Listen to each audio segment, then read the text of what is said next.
Hi friends, this is Ravi. Welcome to my YouTube channel once again. दोस्तों, एक बार फिर से आप सभी का स्वागत है रवि सर की इंग्लिश क्लास में। फ्रेंड्स, आज मैं लेकर आया हूं आपके बिल्कुल डिफरेंट कॉन्सेप्ट। जी हाँ, देखिए, हमने मॉडल्स पढ़े, हमने टेंसेस पढ़े, लेकिन दोस्तों आज का जो कॉन्सेप्ट है ये हमारा फीलिंग से रिलेटेड है। जी हाँ दोस्तों, आज से हम सीखेंगे फीलिंग्स का यूज करना। दोस्तों, फीलिंग्स क्या होती हैं? देखिए, फीलिंग्स जो होती हैं वो अंदर से आती हैं, ठीक है, और ये बनती नहीं है। इसे हम अभिव्यक्ति भी कहते हैं।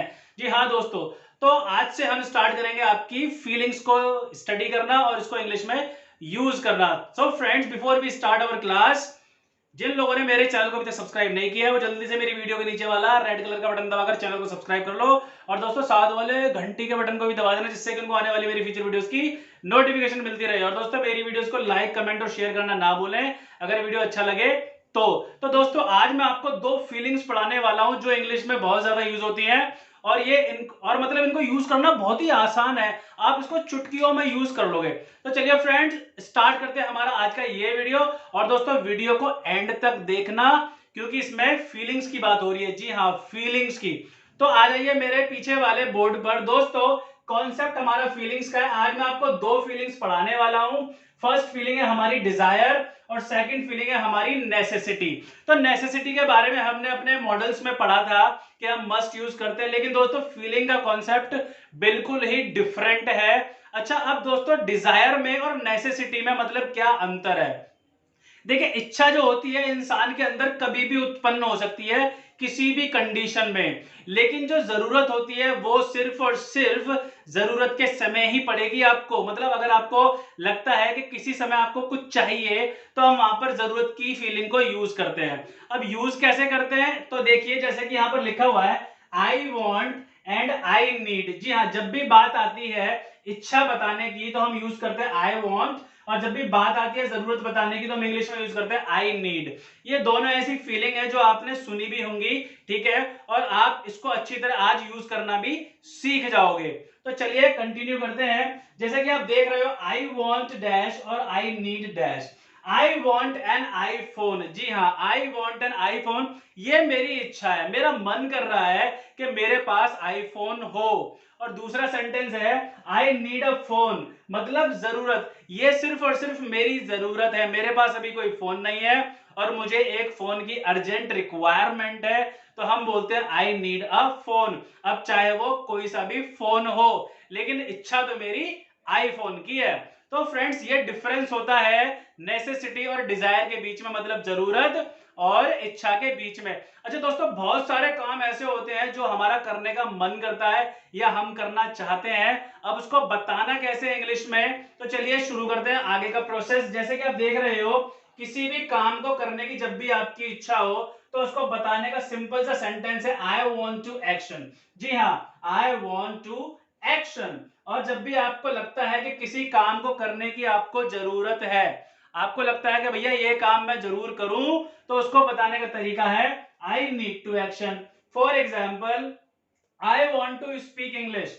आई वॉन्ट टू स्पीक इंग्लिश, ये मेरी इच्छा है कि मैं इंग्लिश बोलूं, अंदर से मन कर रहा, अंदर से फीलिंग आ रही है। लेकिन अगर आप दूसरा सेंटेंस देखो, I need to learn English, English सीखना मेरी जरूरत है। मान लीजिए मुझे जॉब करनी है, ठीक है, और आजकल जॉब में इंग्लिश की रिक्वायरमेंट बहुत ज्यादा है, तो इसीलिए I need to learn English. लेकिन बहुत से लोग आपको ऐसे मिलेंगे जिनकी इच्छा होती है, यार I want to speak English, लेकिन वो सीखने पर फोकस नहीं करते हैं, ठीक है। उनके लिए इंग्लिश सीखना जरूरी नहीं है, उनके लिए इंग्लिश सीखना सिर्फ और सिर्फ एक इच्छा है। जी हाँ दोस्तों, अब बात करते हैं कि हम इसकी कॉन्वर्सेशन कैसे करें, हम किसी की इच्छा के बारे में कैसे जाने, हम किसी की जरूरत के बारे में कैसे जाने। तो मेरे पीछे बोर्ड पर आपको दिख जाएंगे दो बॉक्सेस। जी हाँ, टू बॉक्सेस। पहला बॉक्स है हमारा इच्छा के बारे में पूछने के लिए, और दूसरा बॉक्स है हमारा जरूरत के बारे में पूछने के लिए। अच्छा दोस्तों, फीलिंग की जब भी बात आती है तो जितनी भी फीलिंग होती है उन सबके क्वेश्चन डू यू से पूछे जाते हैं। जी हाँ, जब भी आप किसी फीलिंग का क्वेश्चन पूछना चाहते हो तो आपको सिंपल सा डू यू यूज करना है। तो चलिए पहले फर्स्ट वाले बॉक्स को क्लियरली समझ लेते हैं। जैसे कि यहाँ पर क्वेश्चन लिखा हुआ है, do you want to action. जी हाँ, क्या आप करना चाहते हो, क्या आपका मन कर रहा है, क्या आपकी ऐसी इच्छा है, तो इसके लिए हम क्वेश्चन करेंगे do you want to action. For example यहाँ पर लिखा हुआ है do you want to dance, क्या आप डांस करना चाहते हो? भाई हम लोग पार्टीज में जाते हैं, डीजे बज रहा होता है, तो हम नॉर्मली क्वेश्चन कर लेते हैं do you want to dance, क्या आप डांस करना चाहते हो? तो आप आंसर कैसे दोगे? अगर आपका जवाब है हाँ तो yes I want to dance. अगर आपको मना करना इच्छा नहीं हो रही है तो no I don't want to dance. कितना सिंपल है इसको यूज करना, yes I want to, no I don't want to, बस आपको काम ही तो लगाना है। ठीक है, इसको एक दो एग्जांपल से और समझ लेते हैं।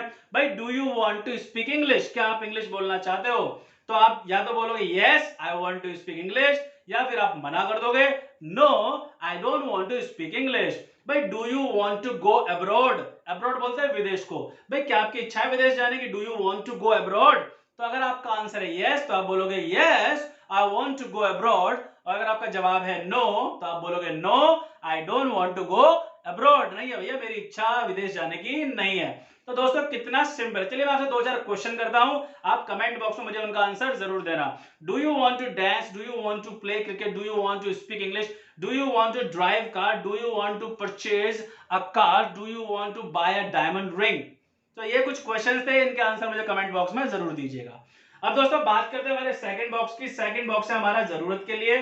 जी हाँ, जब भी आपको किसी से पूछना हो उसकी जरूरत के काम के बारे में कि भैया इस काम को करने की जरूरत है या नहीं है, तो हम यूज करेंगे डू यू नीड टू। अगर आप एक चीज नोटिस करोगे तो दोनों में क्वेश्चन पूछने का तरीका बिल्कुल सेम है, बस हमने क्या चेंज कर दिया? फीलिंग चेंज कर दी। जी हाँ दोस्तों, सिर्फ और सिर्फ हमने फीलिंग चेंज की है, बाकी क्वेश्चन पूछने का और आंसर देने का तरीका हमारा बिल्कुल सेम है। जैसे कि आप यहाँ पर एक एग्जांपल देख रहे हो, do you need to learn dancing. जी हाँ, क्या आपको डांस सीखने की जरूरत है? तो अगर आपका जवाब है हाँ तो आप बोलोगे yes I need to learn dancing. अगर आपको मना करना है तो आप कहोगे no I don't need to learn dancing. कितना सिंपल है। चलिए इसके एक दो क्वेश्चन और समझ लेते हैं। भाई do you need to do job, क्या आपको नौकरी करने की जरूरत है? अगर आपका जवाब है हाँ तो yes I need to do job, और अगर आपका जवाब है नहीं तो no I don't need to do job. So simple, बहुत ही सिंपल है इन दोनों फीलिंग्स को इंग्लिश में यूज करना, और ये दोनों फीलिंग्स आज की मॉडर्न इंग्लिश में बहुत ज्यादा यूज होती हैं। जी हाँ, जब भी हम बोलते हैं भाई मैं कुछ पूछना चाहता हूं, I want to ask something. जी हाँ, देखिए कितना सिंपल सा सेंटेंस है। इच्छा हो रही है, मेरा मन कर रहा है कुछ पूछने का, I want to ask something. हम बहुत टाइम क्या होता है, कई बार ऐसा होता है मार्केट में घूम रहे होते हैं या हम मॉल्स जाते हैं, बहुत सारी चीजें हमारी लेने की इच्छा करती है, ठीक है, तो हम वहां पर I want to action use कर सकते हैं। तो दोस्तों इसको यूज करना बहुत ही सिंपल है, इसमें कोई मतलब ये कोई इतनी बड़ी ग्रामर नहीं है कि आप कंफ्यूज हो जाओ। अगर फिर भी कोई भी डाउट है तो मुझे जरूर ईमेल करना, कमेंट करना, मैं हो सकता है आपको एक दो पॉइंट और बता दूं। तो दोस्तों ये थी हमारी आज की क्लास, डिजायर एंड नेसेसिटी, जरूरत और इच्छा। तो जब भी आपकी किसी काम को करने की इच्छा हो या जरूरत हो, उसके हिसाब से, उसके अकॉर्डिंग आप इन दोनों में से वांट और नीड में से कोई भी ग्रामर यूज कर सकते हो और क्वेश्चन पूछ सकते हो। चलिए मैं नीड के कुछ क्वेश्चन कर लेता हूं, कमेंट में आंसर जरूर दीजिएगा। Do you need to learn English? Do you need to worship to God? Do you need to clean your house? Do you need to wash clothes? Do you need to pare your nails? Pare मतलब nails को cut करना। So friends, ये थे कुछ question, comment box में मुझे answer जरूर देना। So this was the class for today, nice meeting you, take care of yourself, see you in the next video with new concept, new grammar. Until then, have a nice day.